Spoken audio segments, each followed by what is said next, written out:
Hello friends, இன்றைக்கி ரொம்பவுமே டேஸ்டான காலிஃப்ளவர் சில்லி எப்படி செய்கிறதுன்னு பார்க்க போகிறோம்.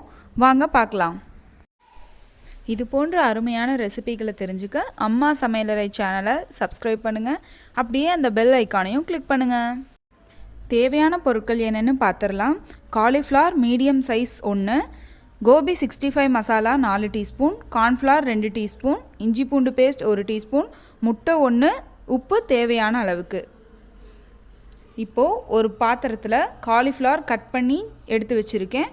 அதில் 4 டீஸ்பூன் கோபி 65 மசாலாவை சேர்த்திக்கலாம்.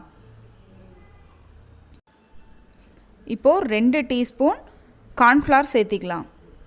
தேவையான அளவுக்கு உப்பு கொஞ்சம் சேர்த்திக்கோங்க. இஞ்சி பூண்டு பேஸ்ட்டு 1 டீஸ்பூன். இது எல்லாத்தையும் சேர்த்து ட்ரையாகவே நல்லா கலந்து விட்டுக்கோங்க. இப்போது ஒரு முட்டையை உடச்சி ஊற்றிக்கலாம். உடச்சி ஊற்றிட்டு நல்லா மிக்ஸ் பண்ணிக்கோங்க. இப்படி கலந்து ஒரு 10 மினிட்ஸ் வச்சுக்கோங்க. ஒரு பாத்திரத்தில் எண்ணெய் ஊற்றி நல்லா காஞ்சதுக்கப்புறமா ரெடி பண்ணி வச்சுருக்க காலிஃப்ளவர் பீஸ் எல்லாமே போட்டு பொரித்து எடுத்துக்கலாம். ஃப்ளேமை எப்போவுமே மீடியமில் வச்சுக்கோங்க. அப்போ தான் உள்ளே இருக்க காலிஃப்ளவர் நல்லாவே வேகும்.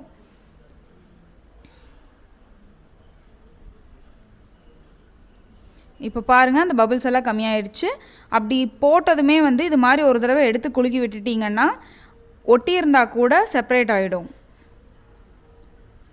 இப்போ பாருங்கள், நல்லாவே வெந்துருச்சு.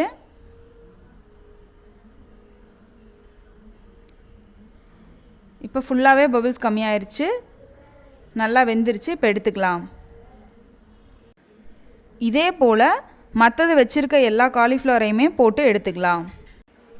தண்ணிக்கு பதிலாக நாம் முட்டை சேர்ந்து கலந்துக்கிறோம். அதனால மசாலா காலிஃப்ளவர் பீசஸ்லேருந்து பிரிஞ்சு வராது, நல்லா ஒட்டி வரும்.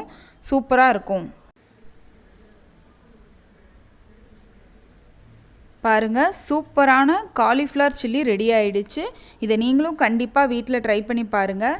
செஞ்சு சாப்பிட்டு பார்த்து எப்படி இருக்குன்னு சொல்லுங்கள். இந்த வீடியோவை லைக் பண்ணுங்கள். நம்ம சேனலை சப்ஸ்கிரைப் பண்ண மறந்துடாதீங்க. தேங்க்யூ.